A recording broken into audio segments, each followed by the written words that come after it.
this is part 2. Little clip. But Yeah. Yes, but as I was saying, yes, I was on cheer for Baylor, and I learned that men's center of gravity is here and women's center of gravity is up here. And so, like, with doing backflips, it makes it, it's easier for men to get it. But with me, I just couldn't get it because I think I was too big, honestly. I don't know.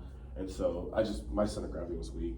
And so, like, I would land forward on my feet instead of on both of my foot. So I was always landing like this. And I'm pretty sure it did something to, like, my, like, femur, that migration, because migration means when it moves above the original center of, like, the joint hip. So like landing like that repeatedly has probably like made my femur just go all the way up, and I feel it right now as I'm sitting, probably like right now. And so yeah, dealing with that, like, it makes sense type of thing. Sports is like just has that toll on you. But yeah, it was just, and also like part of the cheerleader girls they're probably gonna have to deal with this as well, like with their tumbling and all that stuff. So I mean, yeah, I can see how this affects women more than men. But yeah. definitely. And on page 3 and 4, on the last paragraph of 4, it talks about, hold on, give me a second to find it. So it talks about how environmental factors may influence the development of osteoarthritis more or less strongly in particular anatomic context. For example, one study found an interaction between acetabular shape and work overload in the development of radiographic hip osteoarthritis.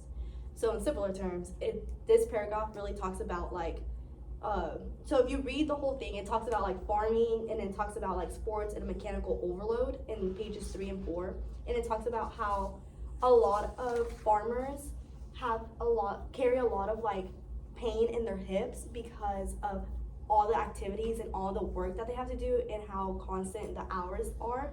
And they're always up from like 4 to like 9 or 8, you know, at night, farming, doing stuff, taking care of like fields and everything. So they always have that pressure on their lower back. Same thing with sports, you know, we've all done different sports. I've done 6 different sports in my life, you know, and it does take a toll on the body. So I don't know, I'm just saying, like, a lot of the sports that we've done, especially as athletes, and has like effects due to like osteoarthritis. Yeah, especially with playing basketball as well, jumping up and down a bunch. I still play basketball now, and like just jumping up and down, the impact of just laying on the court every time, it's totally like affects the bone and stuff and whatnot. So Yeah. So like, throwing back to like what you said a while ago about like how 60% of like the genetic effect, or 60% of hip osteoarthritis is In women. or no, my bad, I'm getting my stats mixed up. So like when they were the genetic influence, like osteoarthritis in hips is more commonly due to genetics than it is to environment. And I thought that was like super fascinating. Like I've always been aware that like diseases like arthritis can affect like different parts of the body. Like you might get it in your wrist, but you might not get it somewhere else. But like it was really interesting learning about the genetic versus environmental effect. And we've kind of been talking about like a lot of the environmental effect, like if you do sports or if you're a farmer or something like that, then you might have a different, and like diet too, we talked about that. But like also genetics affecting it is just super fascinating to me because like especially when I was younger, I always thought like, oh, it's genetics. It's like that's your genetic code and that's what you have for your entire life. And like figuring out and finding out a whole lot about how the environment really affects like how your genetics work, that was by far like the most interesting thing about this article. Like we've touched on it a little bit before in like other classes and a little bit in this class, but like the article specifically going in with stuff talking about specifically, it was like the shoot. Y'all, let me find my. No, you're good. Take your time. Yeah, I can't find this quote specifically. It was about the wingless pathway, and they talked a little bit about that and how. No, my you're bad. good. That's actually one piece that I did not fully understand. Like I literally Yeah. put what is so confusing. I literally put that part. Yeah, So like that's honestly, fascinating. I had to read that a few times to like try and get it. Like that's I'm definitely still a little bit like foggy on that, but like that was one of the things where like they connected joint shape and osteoarthritis in a really like interesting way, and like how development can lead to osteo. Like the animal study? Are you talking about the animal Yeah, study? I'm talking about that part. Okay, Yeah. yeah. That part was very like to me it was confusing. I kind of like read it Yeah. and then like skimmed Isn't through it- it and I was like no. Isn't like the fact that it showed that your gene makeup is like determines like how your genes are gonna, like how your bones are gonna be structured and how your Yeah, joints yeah. are gonna be structured.